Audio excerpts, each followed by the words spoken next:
Okay, so there's another slide here that just talks about daily ration for soldiers training at Valcartier, and you can see, this is what a soldier received. That's 1.25 pounds, by the way, not 11 pounds. But you can see all of the provisions that a soldier was given on a daily basis, and uh, it's quite a bit. All right, and a couple of different reasons for this here, but one might be they want to fatten these guys up. They're getting ready to go to war. They want them strong and healthy and that sort of thing. But this, we could argue, might be setting up the soldiers for false expectations. Right, all of this fresh food that you see here, they would see next to none of that once they actually arrived and were fighting overseas, and certainly in the trenches. And we'll see that the vast majority of food stuff that soldiers ate while they were in the trench system essentially came out of a can. And it was gelatinous pieces of beef and things like that. Um, if it was even beef, right? Bully beef, they called it. But I'll let you investigate that, and we'll talk more about that another time. Um, and here we get a picture. This is the uniform here of an infantryman, so sort of a foot soldier in the Canadian Expeditionary Force. And we can see, this characteristic sort of camouflage greenish color. Now, the rifle that they were outfitted with, this was called the Ross rifle, and you can see a very long, almost like a hunting style rifle.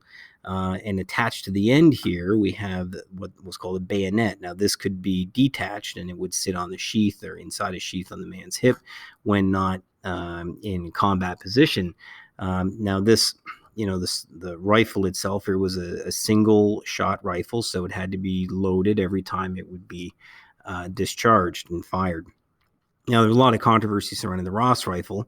It was Sam Hughes' insistence that the Canadian soldiers use this rifle. Unfortunately, it was not really well suited for trench warfare conditions, and there were problems with it, jamming up and bits of dirt and grit getting stuck inside of it.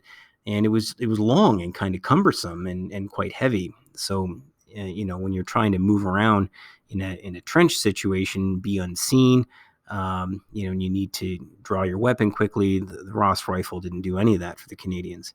Sam Hughes insisted on it, though, because it was a Canadian-made rifle. He wanted Canadian soldiers using Canadian equipment as much as possible.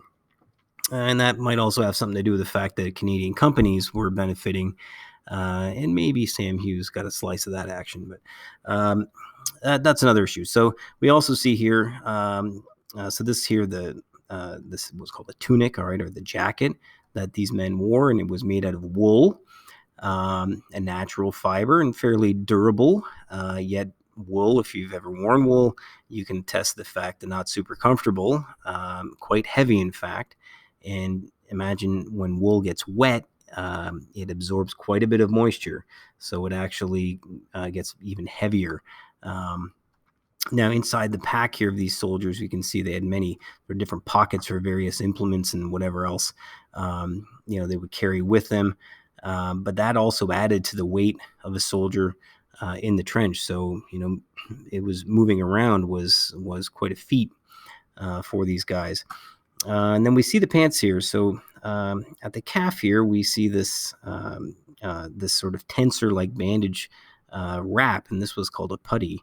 And these would come in various colors, sort of delineating different regiments of men.